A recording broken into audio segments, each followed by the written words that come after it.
How's it going, guys? Thank you so much for joining me. And once again, we are here for another episode of Goofing Around with Art Supplies, where I pretend to know what I'm doing.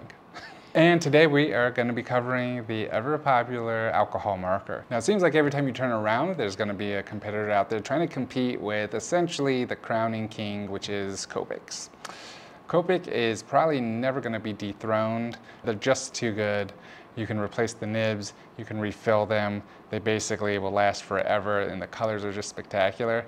But if you take them out of the equation, what is left is essentially a very big similar pool. I have not found too much difference between the rivals in comparison to each other. So yeah, I don't think you can really go wrong.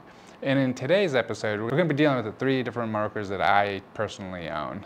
First up is going to be Winsor and Newton, also once upon a time known as LETRASET. Winsor and Newton essentially bought the company, kept exactly the same marker, but just changed the packaging. That's it. So if you liked LETRASET, then you'll love these.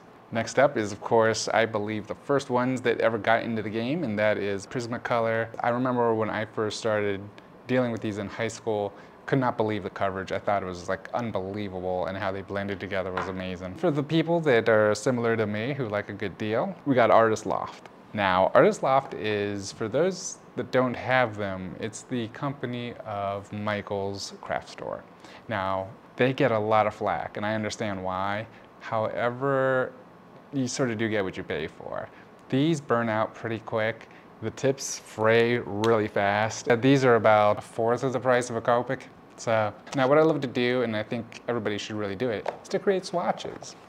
So what I do first thing is I bust out a couple of note cards, do some swatches, label them with the numbers that are appropriate, and see what they look like when they're dried. Oftentimes you're going to have a lot of disparity between the actual color on the label versus what dries as.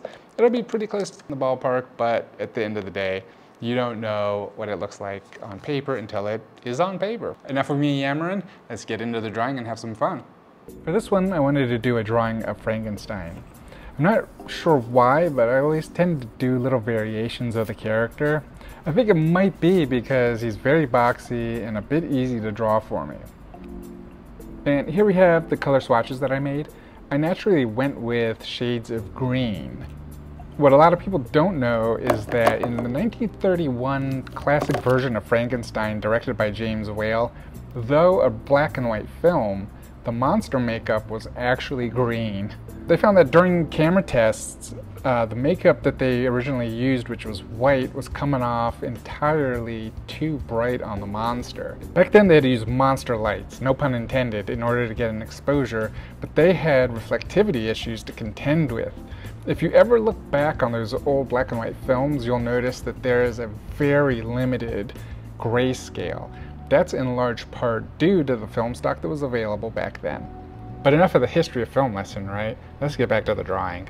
I laid in a base color of the lightest green that was within the color scheme that I liked. Maybe not so surprising, the colors I chose were all from the same brand, and that brand was Prismacolor. I wouldn't read too much into that other than the fact that the number of colors that were all very close to one another just happened to be from the same brand. For the paper, I was actually using the leader, and I know it's fantastic for drawing on line work, especially when you're inking something. And to be honest, I wasn't sure how it was going to take the alcohol markers. To me, it did seem to keep the pigment wet slightly longer than with other papers I've used. It seemed that when I used them on drawing papers or Bristol board, the ink from those markers would absorb and dry almost instantly. Not so much with this paper. For this part, I just thought it'd be funny if you had Frankenstein looking for an electrical outlet so he can plug himself back in and get a little recharge. I'm sure it has been done before by countless artists, but nah, it's just something I did.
For final touches, I went over everything with a brush pen just to line everything out.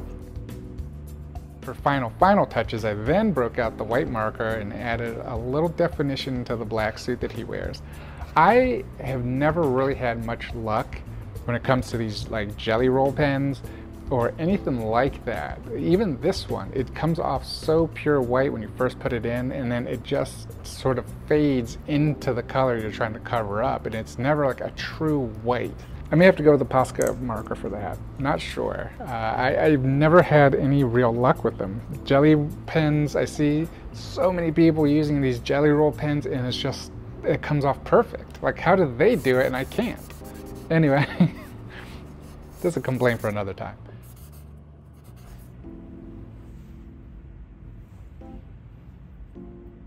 So there you have it, the alcohol marker. Let me know what you think of them and any sort of tips or hacks that you have for them in the comments below. I'd love to hear them. If you get a chance, like and subscribe. And as always, my friends, be like water.